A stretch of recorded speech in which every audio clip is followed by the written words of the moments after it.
विराज भट्टको film Ram नाम सत्य बजारमा जस्तो हल्ला गरिएको छ, फिल्म त्यस्तो बनेको छ कि छैन भनेर चाहिँ एकचोटि दर्शकले सोचेर त्यसलाई निहालेर अनि बजारमा देखिएका रिभ्यूहरू, बजारमा आएका हल्लाहरू कतिको सत्य छ, तपाईँ एकचोटि केलाएर मात्र यो फिल्म हेरेर तपाईँ जानुभयो भने तपाईँलाई निराश नहुन सक्छ। यसको मतलब फिल्मको बारेमा बजारमा जुन बढी हल्ला फिजाइएको छ, फिल्मको कथा यस्तो उस्तो भनेर मेरो एक्सपेक्टेसनमा त्यो मिट भएन फिल्म हेर्दाखेरि।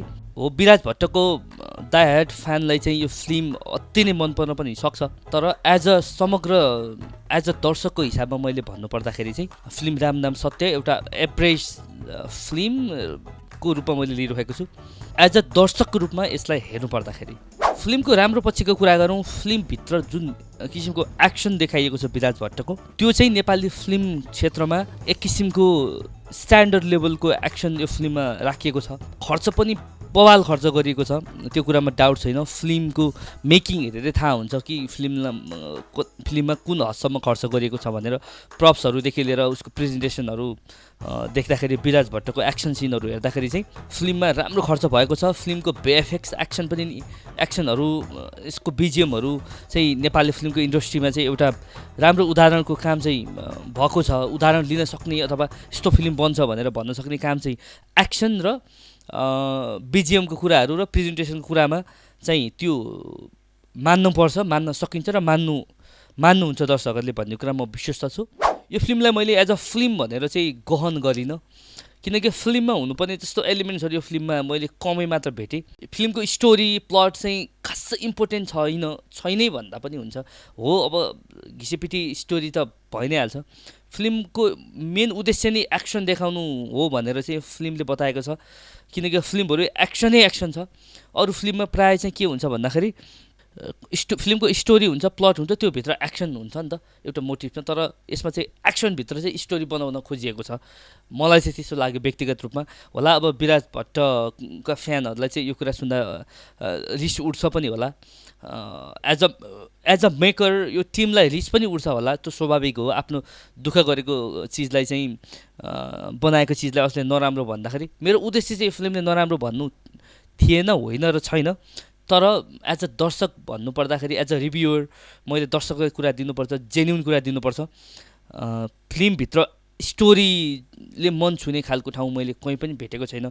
इमोसनल सिनहरूमा पनि त्यस्तो दर्शक टच हुने खालको केही पनि छैन। फिल्ममा भरपुर एक्सन छ, त्यो एक्सन किन भइरहेको छ एकछिन त थाहा नै हुँदैन। फर्स्ट हाफमा त कन्फ्युजनमै राख्छ यो एक्सनले।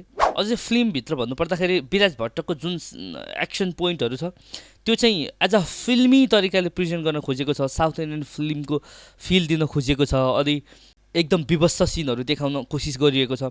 र प्रायः मैले साउथ इन्डियन फिल्म हिट, त्यस्तै गरी पछिल्लो समयका एक्सन मुभीहरूमा चाहिँ मैले ठ्याक्कै त्यही प्लटहरू, त्यस्तै एक्सन पोइन्टहरू मैले देखिसकेको भन्दाखेरि चाहिँ आई थिङ्क म गलत हुन्न होला, किनकि ठ्याक्कै त्यस्तै पोइन्टहरू अब हामी इन्सपायर हुन चाहिँ पाइन्छ। यसलाई मैले कपी चाहिँ म भन्दिनँ, तर यस्तै पोइन्टहरू चाहिँ लगभग हामीले देखिसकेका छौँ। सायद त्यस्तै साउथ फिल्महरूबाट चाहिँ यो राम नाम सत्यको चाहिँ एक्सन सिनहरू चाहिँ इन्सपायर हुन खोजेको चाहिँ हुनसक्छ।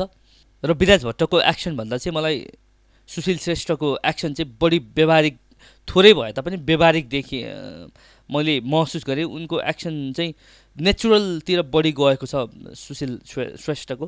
विराज भट्टको चाहिँ अलि फिल्मी छ, त्यही एक्सन खतरा देखाउँछु भनेर देखा जस्तो चाहिँ छ त्यसमा, तर त्यसको चाहिँ स्टोरीसँग लेनादेन चाहिँ मैले खासै महसुस चाहिँ गरिनँ। फिल्मको फर्स्ट हाफमा चाहिँ हामी एकछिन टेन्सनै हुन्छ, अब किन लडेछन्, के गरिरहेछन्, फिल्म हेर्न आएको कि एक्सन सिन मात्र हेर्न आएको भन्ने खालको चाहिँ हुन्छ। तर फिल्मको सेकेन्ड हाफमा चाहिँ थोरै स्टोरी बनाउन खोजिएको, थोरै फिल्मलाई फिल्म जस्तो बनाउन खोजिएको एउटा प्रयत्न देख्न सकिन्छ, किनकि कथा र क्यारेक्टरहरूलाई जोड्न खोजिरहेको छ त्यो चाहिँ। तर त्यो चाहिँ एकदमै त्यसमा चाहिँ दर्शक ठ्याक्कै टच हुन्छन् भन्ने चाहिँ छैन। सायद सबैलाई त्यो नहुनसक्छ, तर म एज अ अरू फिल्मको तुलनामा विराज भट्टको अरू फिल्मको तुलनामा यो फिल्मको स्टोरी प्लट चाहिँ र जुन एउटा फिल्ममा हुनुपर्ने समग्र फिल्म चाहिँ एकदम कमजोर फिल्म भनेर चाहिँ मैले समग्र सेकेन्ड हाफ हेरे पछाडि पनि मैले महसुस गर्छु। तर यो फिल्ममा देखाउन खोजेको मेहनत अनि देखाउन खोजेको प्रेजेन्टेसन अनि एक्सन सिनहरू बिजिएममा जुन काम गरिएको छ साउथ इन्डियन फिल्मको जस्तो बिजिएम हो, तर बिजिएम घरिघरि त इरिटेट हुने खालके म्युजिक झ्याझ्याक झुरुङ छ, त्यो म्यानेज नगरेको साउन्ड भनिन्छ नि, प्रोफेसनल वर्क नभएको साउन्ड जस्तो चाहिँ हुन्छ। तर समग्रमा भन्नुपर्दाखेरि बिजिएम पनि बेस्टै छ। फिल चाहिँ ठ्याक्कै साउथ इन्डियन साउथ इन्डियन फिल्ममै हुने खालको बिजिएम चाहिँ केही स्लटमा चाहिँ पर्फेक्ट युज पनि गरिएको छ, पर्फेक्ट पनि छ, आङजिरिङ्ग पनि बनाउँछ त्यसले। तर समग्र कुरा गर्नुपर्दाखेरि चाहिँ फेरि पनि भन्छु फिल्म कमजोरी बनेको छ। त्यस्तो चिज मैले यो फिल्मबाट घर फर्किँदाखेरि इन्टरटेन हुने खालको चाहिँ मैले एका दुई एक्सन पोइन्टहरू बाहेक अरू चाहिँ मैले भेटेको चाहिँ छैन। I am really sorry for that. म गलत हुन पनि सक्छु। तर फिल्म जे जस्तो भए तापनि विराज भट्ट चाहिँ फिल्मी शैलीको डायलग कसरी पपुलर गराउने भन्ने कुरामा चाहिँ विराज भट्टलाई नेपालमा पछिल्लो समय खासै कसैले उछुन्छन् जस्तो चाहिँ लाग्दैन। पहिलाको जुन उनको फिल्ममा चट भन्ने खालको डायलग थियो, त्यसरी नै यो फिल्म पनि पोइन्टेड हुने खालको मुभमेन्ट चाहिँ विराज भट्टले गराएका छन्। त्यो चाहिँ एउटा लेजेन्डरी एक्टर भएको हुनाले पनि उनलाई सजिलो पनि भएको छ र उनले आफ्नो त्यो कर्तव्य पुरा गरेका पनि छन्। तर समग्रमा भिलेन अथवा यो फिल्ममा भएका नेताहरूको पार्टहरू हेर्दाखेरि त्यो एकदमै पुरानो फिल्मको प्याटर्न अनि त्यो खालको मेकिङ भनौँ न, अब स्टोरीको प्लटै त्यस्तै खालको भएर अलिकति बोरिङ चाहिँ बनाएको छ। फिल्मको त्यो गुन्डाहरूको रोल खासै त्यस्तो वाउ छैन, देखाउँदा वाउ देखाए पनि त्यो कतैबाट पनि डर लाग्ने अथवा त्यो स्टोरी हाम्रो दर्शकले त्यहाँ टच हुने खालको माहौलै भिलेनहरूले गराउन सकेका छैनन्। लभ स्टोरी प्याटर्न पनि कुन कता के हो त्यस्तो पनि डुब्न सकिएको छैन हामी।